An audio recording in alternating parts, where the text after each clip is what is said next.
예수께서 제자들과 함께 겟세마네라 하는 곳에 이르렀다 그랬습니다. 겟세마네는 예루살렘 동쪽에 있는 산이 하나 있는데 그게 감람산입니다. 감람산에서 이제 예루살렘을 바라보는 쪽에 있는 동산이 바로 이 겟세마네 동산이에요. 겟세마네라는 이름은 기름 짜는 틀 그런 뜻입니다.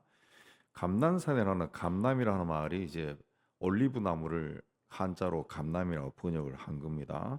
이 감람나무에서 올리브 나무에서 그걸 이제 올리브 나무 열매를 짜서 기름을 뽑던 곳이라 해서 그 겟세마네라고 하는 곳입니다. 그런 올리브 기름을 짜는 곳이 많은 곳이 바로 이 감람산 겟세마네라고 하는 동네입니다. 이 그 여리고 쪽이나 요단강이나 갈릴리로 가기 위해서 북쪽으로 가기 위해서는 이 지역을 통과해야 되기 때문에 예수께서 그쪽으로 자주 다니시던 곳이고 그 겟세마네 동산에서 예수께서 기도하시다가 체포당하시고 그 다음 날 십자가에서 죽었습니다. 37절에 보면은 고민하고 슬퍼하사 내 마음이 매우 고민하여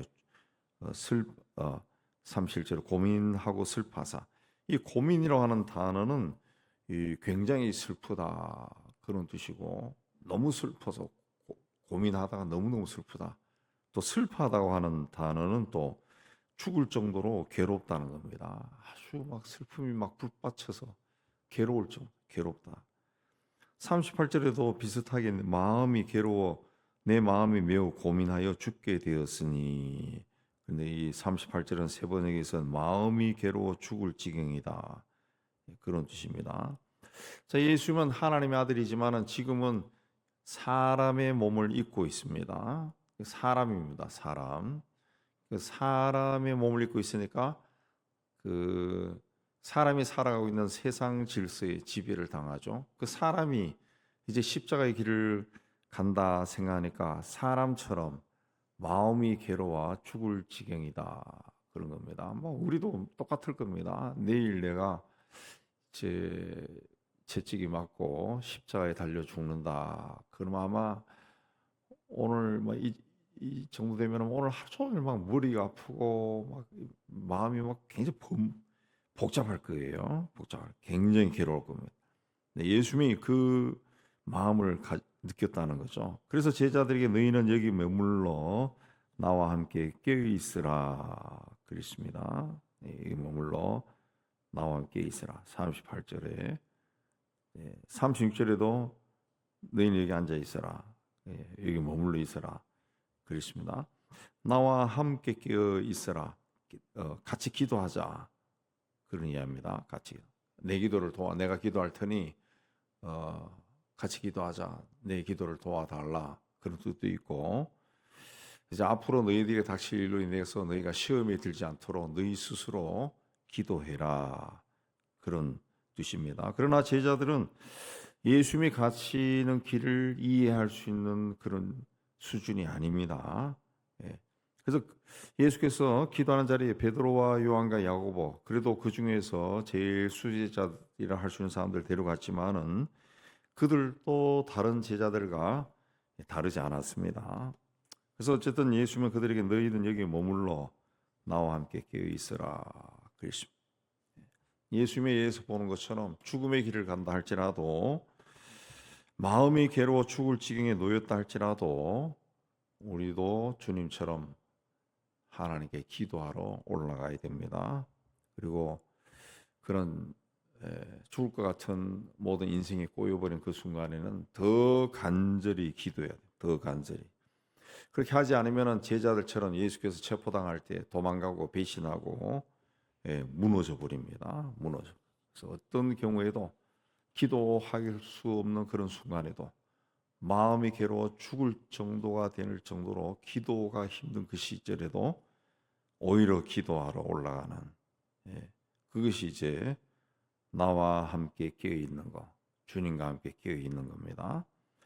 예수님은 제자들이 깨어 있으라 말씀하신 후에 그 조금 나아가서 자리를 잡고 기도하시기 시작했습니다. 39절에 조금 나아가사 누가복음의 22장 41절에 보면은 그 제자들과 돌을 던질 만큼 떨어진 거리에 가서 기도했다.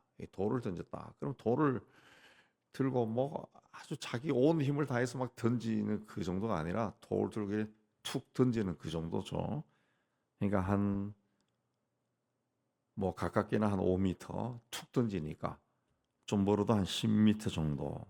그 정도 거리면은 제자들이 예수님이 기도하는 소리를 다 들을 수 있습니다. 그래서 성경에는 예수님이 마지막에 기도했던 것들이 다 기록이 되어 있습니다. 뭘 기도했는지 기록이 되어 있지요. 되어 있죠. 그리고 39절에 보면 예수께서 얼굴을 땅에 대시고 엎드려 기도하셨다. 얼굴을 땅에 대시고 요거는 이런 자세를 취해 보면은 무릎을 꿇고 이 납작 엎드리는 겁니다. 납작 엎드리는 건데 이 굉장히 힘든 자세예요. 힘든 자세.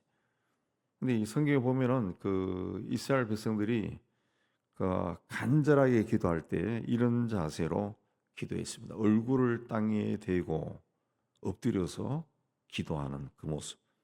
엘리야가 3년 6개월 동안 그 가뭄을 그치게 하는 기도를 드릴 때도 그런 기도를 했습니다. 그런 기도.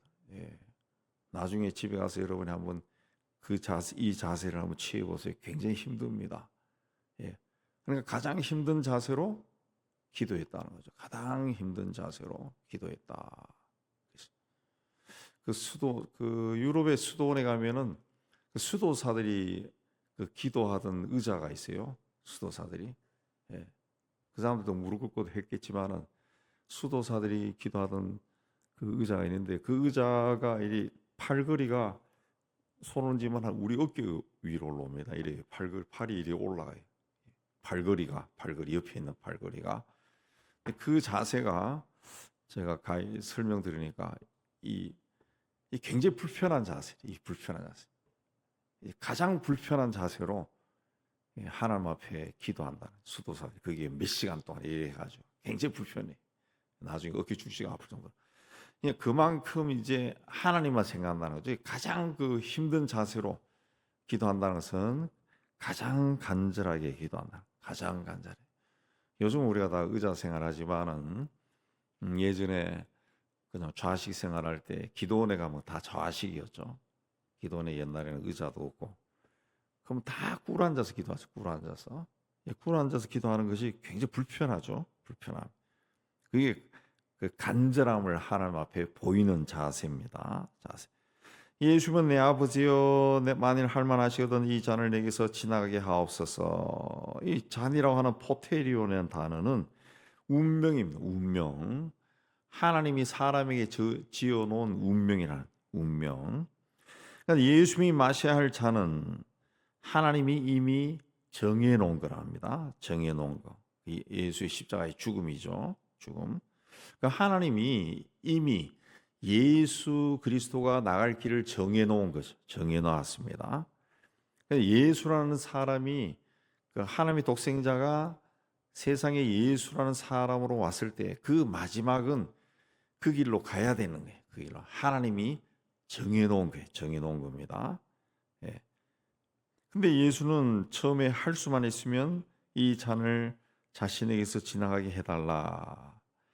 이건 십자가를 거부한다는 것이 아니라 세상을 구원할 다른 방법이 있으면은 그 방법을 쓰면 좋겠다. 내가 십자가의 길을 가는 것만큼은 피하고 싶다. 그 뜻입니다. 십자가에 그 못이 박혀 죽는다. 이건 그 예수님도 이 사람의 몸을 입고 세상에 오셨지만은 사람으로서는 가장 고통스러운 죽음이죠. 그건 인간이 발명한 가장 고통스러운 죽음이 십자가에 못이 박혀 죽는 거랍니다. 죽는 거예요. 못이 박히면 못이 들어갈 때도 어마어마한 두려움이 있지만은 상상해 보세요. 내가 십자가에 달렸는데 그 손에다가 못을 박아. 그 손에 박으면은 손이 찢어지기 때문에 여기 그 우리 시계 차는 요 손바닥하고 팔목 팔 요 사이 뼈에다가 박았다 그러죠. 예. 그도 사람의 몸무게 때문에 이 밑으로 흘러내리죠. 그래서 그걸 방지하기 위해 가지고 또 이 발에도 못을 박은 거죠. 발에. 그래도 몸이 막 흘러내리죠. 몸이 찢어지는 겁니다. 찢어지는 게. 예수님 당시 로마 제국은 제국을 통치하기 위해서 반란을 도모하는 자들, 또 심한 강도 짓을 한 자들은 이제 십자가에 못 박아 죽였습니다. 예. 그리고 그들은 이 성문 밖에 사람들이 다니는 길에다가 그 진열을 해놨기 때문에 십자가를 거기에 박고 달아놓았기 때문에 예수가 그 십자가에 못이 박혀 죽어가는 모습을 며칠 동안 사람들이 지나가면서 볼 수 있게 했다는 거죠. 그래서 이 로마 제국의 반기를 들 생각조차 하지 못하도록 그렇게 한 거죠. 예수님 또 로마 시대에 살았기 때문에 그 십자가에 처형된 사람들은 아마 봤을 겁니다. 30년 동안 살면서 그 예루살렘 인근에도 유대인들이 반란이 많이 일어났기 때문에 굉장히 많이 봤을 거예요. 그리고 거기 달려 있는 사람들이 신음소리 내고 막 고통스러워하고 그리고 죽어가는 모습을 보셨을 거예요. 예수님은 이제 30 언저리의 청년입니다. 예, 그 나이 청년이라 그러면 죽음, 그 나이의 인간이라 그러면 죽음을 굉장히 두려워하는 나이죠. 이제 나이가 들면은 아니 뭐 때로는 빨리 죽었으면 좋겠다 그 생각 들지만은 30 정도 되는 청년은 그런 생각을 하지 않습니다. 근데 그 나이에 인간으로서 가장 수치스럽고 모욕스럽고 고통스럽고 괴로운 그 십자가에 달렸다. 그 죽는 순간까지 며칠 동안 사람들의 구경거리가 된다. 예. 그리고 십자가 처형은 그 우리가 뭐 이 그림에서 보는 것처럼 그 이 가릴 것을 다 가리고 하는 게 아니라 원래 로마의 제국은 다 발가벗겨서 죽인다는 거죠. 얼마나 수치스럽습니까? 수치스러워요. 그건 피하고 싶었다는 거죠. 그래도 하나님의 독생자인데, 그러나 예수님은 끝까지 그 주장을 하지는 않았습니다. 그 피하고 싶다 했지만 39절에 그러나 나의 원대로 마시옵고 아버지 원대로 하옵소서. 42절에서도 내 아버지여 만일 내가 마시지 않고는 이 잔이 내게서 지나갈 수 없거든 아버지 원대로 되기를 원하나이다. 두 번씩이나 나의 원대로 마시옵고 아버지 원대로 하옵소서. 자기 뜻을 하나님의 뜻에 굴복시키고 마침내 십자가의 길을 가셨습니다. 예수님은 성부 하나님과 동격인 성자 하나님입니다. 성자 하나님. 그럼에도 불구하고 세상을 구원하기 위한 하나님의 뜻에 자신을 온전히 굴복시킨 겁니다. 예수님의 기도는 할 수만 있으면 고난의 잔이 지나가도록 부탁한 기도입니다. 그러나 자신의 원대로가 아니라 아버지 원대로 되기를 또한 기도했습니다. 우리도 우리의 삶에 필요한 것들을 하나님 앞에 다 고백하고 간절하게 기도하지만은 또 마지막에는 아버지 원대로 아버지의 뜻에 맡기는 그런 기도의 자세가 돼야 됩니다. 무엇보다도 아버지 뜻이 주님의 뜻이 우리의 삶에서 이루어지는 것을 가장 기뻐하며 바라봐야 됩니다. 자, 예수께서 기도하시다가 제자들이 와 보니까 제자들이 자고 있었다. 그렇죠? 그래서 베드로에게 너희가 나와 함께 1시간도 깨어 있을 수 없느냐? 1시간은 그야말로 원나워 1시간입니다. 1시간. 예. 아마 그래서 예수님이 1시간 정도 기도하시고 오신 것이 아닐까 그 생각도 하지만 어쨌든 1시간도 기도 못하냐 이거죠. 1시간도. 그거 뭐 한 5분만 하다가 그냥 툭 튀 나오고 10분만 하면 기도할 게 없다고 나오고 그러지 말고 좀 1시간이라도 기도를 할 수 없냐. 그렇죠. 그 중요한 시간인데 그 인생이 운명이 왔다 갔다 하는 그 시간에 우리도 그렇습니다. 우리가 정말 내 삶에 어떤 큰 일이 생겨서 운명이 왔다 갔다 한다 그러면은 적어도 하나님 앞에 나가서 1시간이라도 정말 깊게 기도하면서 하나님의 뜻을 구하고 또 하나님이 이 문제를 해결해 달라고 간절하게 구하는 그런 시간이 있어야죠. 그리고 다시 가서 기도하시다 와보니까 너무 피곤해서 제자리에 자고 있었다. 44절에 보면은 그들을 이제는 그대로 두시고 기도의 자리에 올라가서 같은 마음, 같은 말씀으로 3번이나 기도했다. 그래서 똑같은 말을 3번씩이나 했다는 거죠. 3번씩. 그만큼 십자가의 길을 걸어가는 것에 대한 인간적인 부담이 컸다라고 볼 수 있습니다. 어떻게 보면은 1시간씩 3번 했다. 그렇게도 볼 수 있죠. 그만큼 간절하게 기도했다. 간절하게 기도했다. 그러나 베드로와 야고보와 요한은 이런 주님의 마음을 깨닫지 못하고 피곤해서 잠을 잤다. 제자들 중에서 베드로, 야고보, 요한은 그래도 예수의 마음을 이해하고 동참할 수 있기를 원했지만은 그 육신의 피곤을 이기지 못하고 잠을 잤다. 그랬습니다. 잠을 잤다. 종종 우리는 누군가에게 나를 위해 기도해 달라 그런 부탁을 합니다. 그리고 저렇게 기도 많이 하는 사람이 나를 위해 기도해 주면은 그 기도가 응답이 될 것 같고 힘이 될 것 같아서 부탁을 합니다. 그러나 내가 알고 있기에 저 사람이 신령한 사람이야. 그래도 나보다 경건한 사람인데 그 사람에게 내가 기도를 부탁해서 내 기도가 응답이 되고 문제가 해결되고 내가 힘을 얻었으면 좋겠다. 그렇게 그런 마음의 기도를 부탁하는데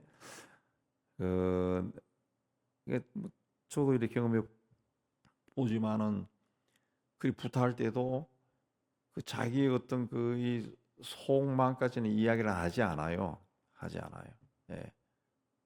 왜? 그까지 이야기하면 자존심도 또 상하고 또 창피하기도 하고 뭐 이런 등등 때문에 다 이야기 안 한다. 그리고 기도 부탁만 하죠. 그러니까 내가 기도를 부탁한 사람은 내 상황을 잘 모를 때가 많다는 거죠. 잘 몰라요. 그리고 내가 느끼는 만큼 아무리 신령하고 경건하고 기도 많이 하는 사람이 할지라도 내 문제에 대해서 내가 느끼는 것만큼 심각하게 느끼지 않는다. 중요하게 느끼지 않는다고. 물론 신실한 사람들이 누가 기도 부탁하면은 그 사람을 위해서 간절히 기도하지만은 내가 그 문제로 1시간을 기도한다 그러면은 내가 기도 부탁한 사람은 아마 5분도 기도하지 않을 겁니다. 왜? 잘 몰라요. 잘 몰라요. 예. 그러니까 잘 모르기 때문에 못하는 겁니다. 예. 예. 그리고 나처럼 내 문제를 인해 가지고 그 사람이 밤낮 나를 위해서 기도 못한다. 물론 그분이 기도를 늘 많이 하는 분이니까 기도 시간에 내 이름이 올라와서 항상 기도하겠죠. 기도하겠지만은 잘 모른다. 그리고 나만큼 심각하게 중요하게 여기질 않기 때문에 기도를 하긴 열심히 하지만은 내가 느끼는 것만큼 하지 않는다. 그래서 성경에는 내 목소리로 기도한다. 내가 내 목소리로 기도하니 하나님이여 내 기도를 들어주소서. 시편에 그런 표현이 많이 나와요. 그러니까 본인이 하나님 앞에 나가 자기 목소리로 기도해야 됩니다. 그보다 더 중요한 게 없습니다. 없습니다. 내가 큰 고난을 만나가지고 막 힘든다. 그래서 막 누군가에게 기도를 부탁하지 않고 또 누군가 나를 위해서 기도하지 않으면 내가 막 죽을 것 같아. 죽을 것 같아. 그러면은 남에게 기도도 부탁하지만은 어떻게 보면 기도 부탁하기 전에 내가 먼저 하나님 앞에 나가서 다른 그 어느 때보다도 더 간절하게 정말 얼굴을 땅에 대고 무릎을 굽힐 정도로 엎드려서 간절하게 기도해야 됩니다. 기도해야 돼. 그러면 내 간절함이 다른 사람에게도 통해서 같이 기도하게 되겠죠. 그 예수님은 제자들에게 2번씩이나 제자들이 기도하는 모습을 보고 싶어 했지만은 잠만 자는 제자들만 봤습니다. 그러나 주님은 제자들이 그런 모습에 섭섭하거나 또 흔들리거나 기분 나빠하지 않았습니다.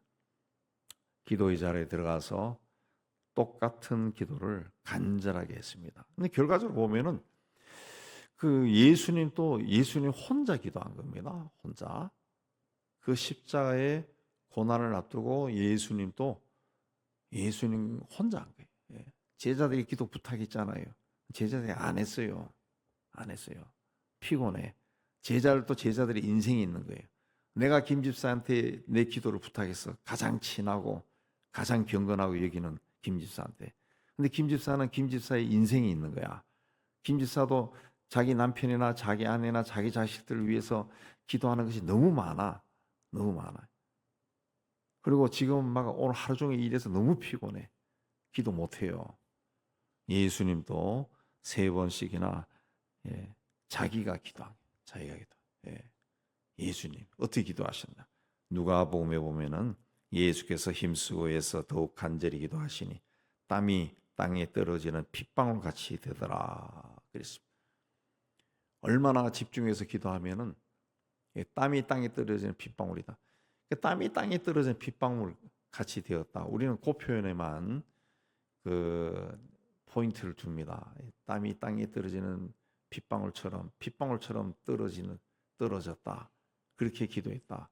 근데 그게 간절히 기도했다는 건데 포인트는 그게 아니고 땀이 났다는 거죠. 저도 그렇지만 여러분들도 그렇지만 기도할 때 땀이 나본 경험이 있습니까? 제 경우에도 없어요. 없다고. 그러니까 기도할 때 땀이 날 정도예요. 땀이 날 정도. 굉장히 열심히 기도했다는 겁니다. 열심히 기도했다. 막 기도에 막 몰입했다는 거죠. 몰입했다. 뭐 온 정신을 쏟아서 기도하니까 기도할 때 땀이 흘렀다. 땀이 났다. 땀이 났다. 그러니까 그 기도는 노동이다라는 그런 말이 있지 않아요. 말이 있잖아요. 노동을 하면 이 일하면 땀이 나잖아요. 땀이 나죠. 우리 운동할 때도 운동의 법칙이 그 20분이에요. 20분.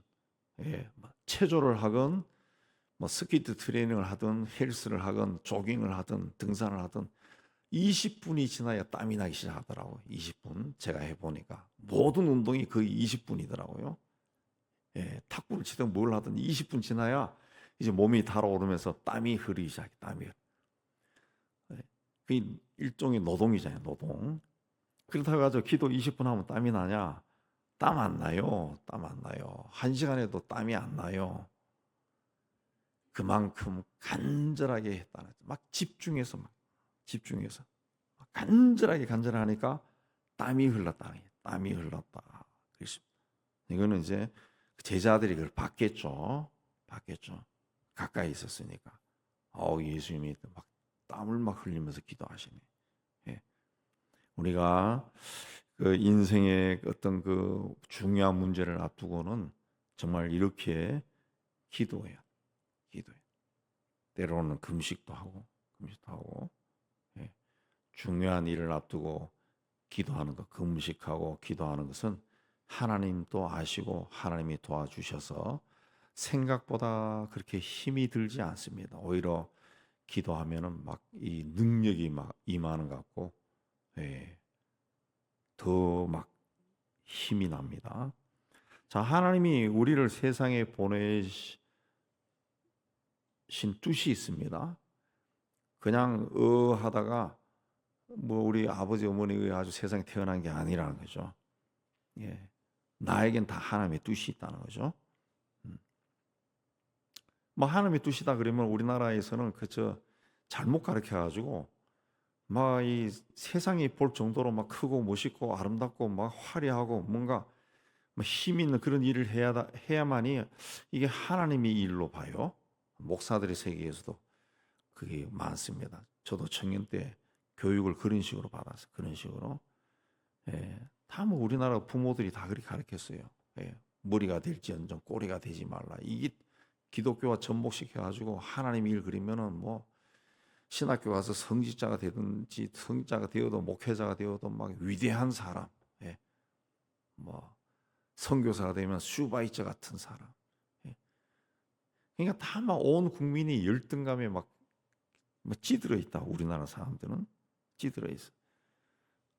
하나님이 우리를 세상에 보내신 쳤다라고 하는 것은 또 예수 믿게 했다. 하나님의 뜻인데, 그 하나님의 뜻이라 하는 것은 여러 번 말씀드렸지만은 내가 세상에서 사람답게 사는 것, 나는 그게 가장 기본적인 하나님의 뜻입니다.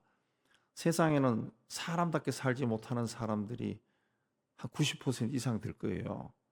예.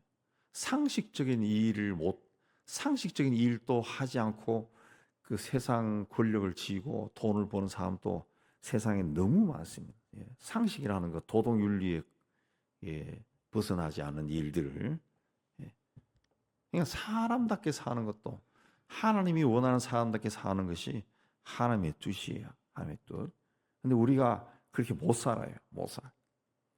일단 우리는 세상에서 뭔가 막 누가 알아주는 그 일을 해서 내가 죽었을 때 막 사람들이 구름같이 모여들어 가지고 막 칭송하고 그런 거는 그 하나님의 뜻이 아닙니다. 그런 생각할 필요도 없고요.